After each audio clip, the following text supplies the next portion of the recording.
สันเสร็จปูหลับค่ะปูหลับเพราะบ่ได้นอนครับแต่ทำพิธีอย่างน้อพาเฮ็ดไปตรวจฉี่มาคิดในใจว่าเคยเป็นขนาดนี้หลับไปหลวงปู่ฝันว่าปูไปตกอยู่ในตู้ ATM แหมค่ะปูก็เลยมันมีจิตใต้สำนึกว่าปู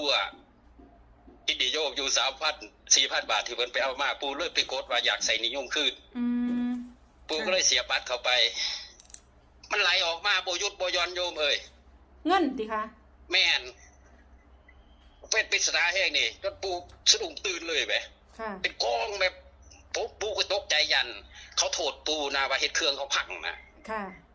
มันไหลมาใส่ปูจะได้มันสิหยุดล่ะบัดนี้สิเอาแค่ 4,000 บาทได้นี่คือไหลบ่เศร้ามีแต่แบ่งพันเลยได้ค่ะไหลลุๆๆๆๆๆก็เครื่องเขาพังแล้วสะดุ้งเลยบัดนี้ค่ะเป็นปริศนา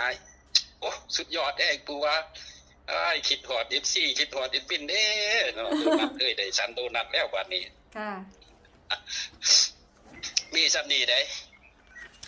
แต่ปูสิเพื่อไว้